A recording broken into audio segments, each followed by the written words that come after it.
ფოთის პორტის ნავთობტერმინალი ერთ-ერთი ობიექტია, რომელიც რუსულ როსნეფტსა და ბიზნესმენ დავით იაკობაშვილის პეტროკას ენერჯი გრუპს შორის გაფორმებული ხელშეკრულების საფუძველზე რუსეთის სახელმწიფო ნავთობმომპოვებელი კომპანიის საკუთრება ხდება. თუმცა ის, რასაც როსნეფტი ყიდულობს, სადავო ქონებაა. მისი მენეჯმენტის ცვლილება ყოფილი ხელისუფლების დროს კიდევ ერთ წართმეულ ბიზნესს უკავშირდება.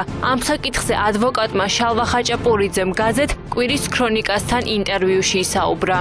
ფოთისპორტში ეს ბიზნესი ეკუთვნოდა თამაზ ნიჟარაძეს. ამ ადამიანმა 1991 წელს იქ ტერიტორია შეიძინა და არსა კომპანია, ააშენა ტერმინალი და თავის პარტნიორებთან ერთად ავითარებდა საქმეს. 2010 წელს დაუძახა დავით კეზერაშვილმა. შეუსია ფინანსური პოლიცია და ნიჟარაძე აიძულეს მთელი ქონება გადაეფორმებინა კეზერაშვილის კომპანიების სახელზე.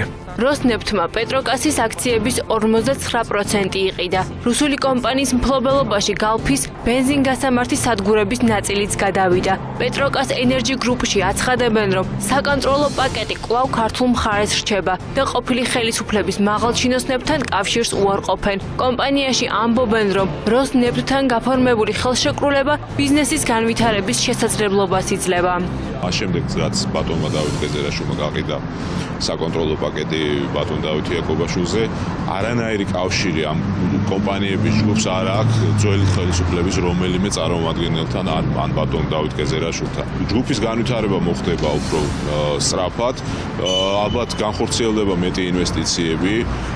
ჩვენ ვფიქრობთ, რომ გაჩნდება ახალი სამუშაო ადგილები. ქართულ ბაზარზე რუსული ნავთობმომპოვებელი კომპანიის შემოსვლას ნაციონალური მოძრაობის ქმედებებს უკავშირებს ახალგაზრდა ბიზნესმენთა და ფინანსისტთა ასოციაცია. ორგანიზაციაში ამბობენ, რომ პეტროკასის აქტივების გასხვისება ყოფილი ხელისუფლების მხრიდან საბოტაჟის ნიშნებს შეიცავს.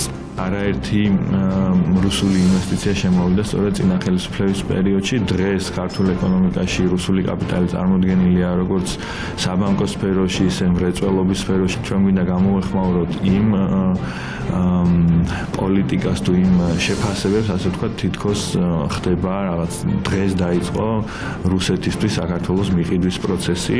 თავად ნაციონალური მოძრაობის ბრალდებების მთავარი ადრესატი კი საქართველოს ხელისუფლებაა. ყოფილ მმართველ გუნდში აცხადებენ, რომ რუსეთის სახელმწიფო ნავთობმომპოვებელი კომპანიის საქართველოში შემოსვლა მთავრობას არ უნდა დაეშვა. ეს კომპანია, რომელსაც დასავლეთის მხრიდან დაწესებული აქვს სანქციები და თუ ჩვენ გვინდა რომ ვიყოთ ცივილიზებული სამყაროს მხარეს, საქართველოს უნდა იყოს შეერთებული ამ სანქციებს. რუსეთი არის კომპანია, რომელიც არღვევს საქართველოს კანონს ოკუპირებული ტერიტორიების შესახებ. ის აწარმოებს ნავთობმოპოვების სამუშაოებს აფხაზეთის აკვატორიაში. რაც არის პირდაპირ დარღვევა ჩვენი კანონმდებლობის, რაც ავალდებულებს საქართველოს ხელისუფლებას, რომ ამ კომპანიის მიმართ გამოიყენოს განმარტოვებული სანქციები. როსნეფტსა და პეტროკას შორის გაფორმებული ხელშეკრულების ფარგლებში ერთობლივი კომპანიის შექმნაც იგეგმება. რა თანხად შეეძინა როსნეფტმა პეტროკას ენერჯი გრუპის აქციების 59% არ კონკრეტდება.